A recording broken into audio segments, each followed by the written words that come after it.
From the floor of the CME Group, this is Danny Riley and my good friend.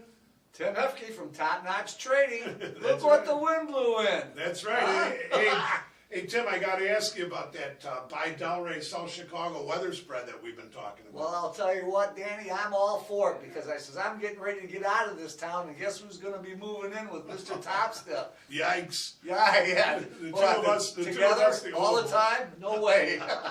We'd That's be like killing each oil other. and vinegar, baby. That's right. Well, anyways, what's going on in these markets? What do you got for the S&P today?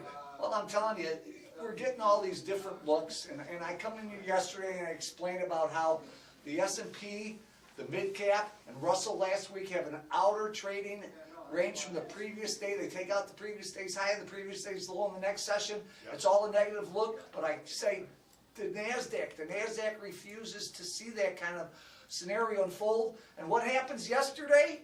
I go in there, and what does the NASDAQ do? It takes out its high by 50 cents, proceeds to take out its low by about $4 or $5, has an outside trade today, giving us a negative look, and I'm going, well, maybe we're going to finally see these topping out.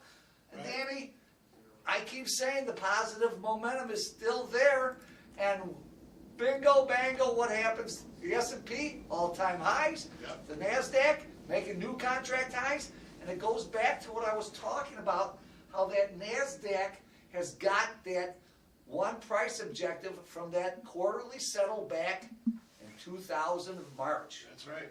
I was going to say, we're back at 2,000 levels in the NASDAQ. Yeah, and that's still their targets. I mean, that 44.61 half, by the end of the year, I still believe that's going to be a reality. And if so, how far is the S&P going to go?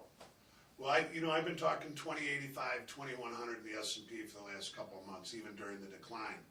And that was kind of, nobody could see through the fog when we were selling off, but now that we're going back up. I mean, I'm getting a little bit of curveballs thrown at me, but I'm a day-to-day guy. I'm doing what the market gives me. And believe me, I'm looking for a pullback, and if they do go south, Danny, the volume has been so light that they can pull the rug and we can see a quick move, but I said it'll only be short term if we do see it, because I still think the NASDAQ, I mean, it wants to see higher ground, and like I said, we have 200-something handles now yet before the end of the year that I'm looking for. Wow.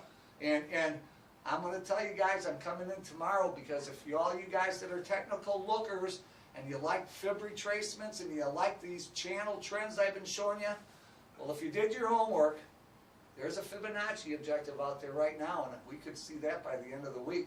Stay tuned for tomorrow.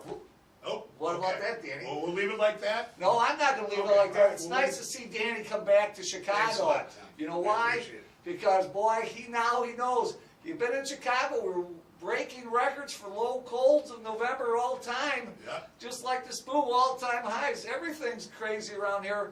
And he did the right move. I think I'm going to follow his lead, and I'm going to be down in Florida before you know it. But my wife says, I'm staying here. See you later. Yikes. She must like the cold. Yes. Well, good seeing you, Tim. You too, Thanks a lot. Danny.